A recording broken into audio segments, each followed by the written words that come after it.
Hi అండి, welcome back సిరి vlogs. ఎలా ఉన్నారండి? చాలా సింపుల్గా ఎలాస్టిక్ ఎలా స్టిచ్ వేసుకోవాలో చూపిస్తానండి. ఈ వీడియో ఎక్కడ స్కిప్ చేయకుండా చూడండి. లెహంగాకైనా ప్యాంట్కైనా ఎవరికైనా ఇదే మెథడ్ అండి. ఫస్ట్ అయితే నడుం దగ్గర నుంచి సన్నగా ఫోల్డ్ చేసుకుంటూ కుట్టు వేయాలండి. ఇలా సన్నగా కుట్టు వేసుకుంటూ రావాలండి. చూడండి, ఇలా సన్నగా ఫోల్డ్ చేసుకొని వీడియోలో చూస్తున్నట్టుగా సన్నగా కుట్టు వేసుకుంటూ ఫస్ట్ స్టార్టింగ్ నుంచి నడుం దగ్గర నుంచి ఎండింగ్ వరకు సన్నగా ఫోల్డ్ చేసుకుంటూ ఈ వీడియోలో చూస్తున్నట్టుగా కుట్టు వేసుకుంటూ రావాలండి. చూడండి, ఇలా సన్నగా ఫోల్డ్ చేసుకొని కుట్టు వేసుకుంటూ రావాలి.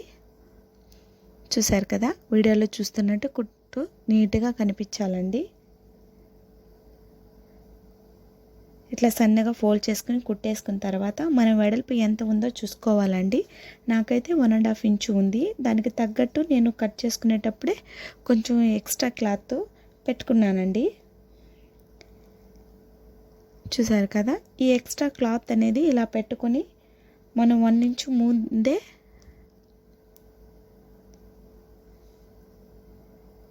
మనం 1 ఇంచు ముందే సూది అనేది దారం దగ్గర నుంచి దారం దగ్గర నుండి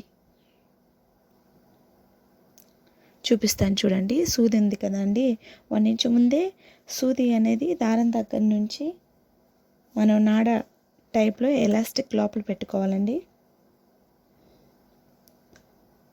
స్టిక్ లోపల పెట్టుకోవాలి కాబట్టి కొంచెం ఓపెన్ ఉండాలి కదా.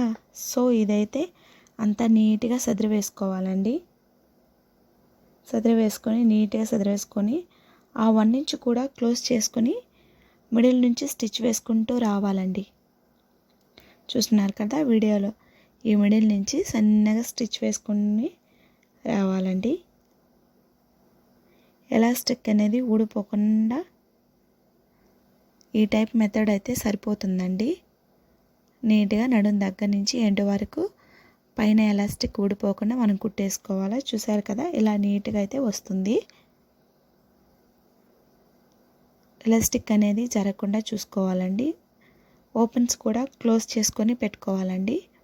క్లోజ్ చేయాలి. మనం కుట్టు వేసేటప్పుడే ఇవన్నీ క్లోజ్ చేసుకుంటే నీట్గా వస్తుందండి. సూది పైకి ఉంచి స్టిచ్ చేసుకోవాలండి, లేకపోతే సూది ఇరిగిపోతుంది.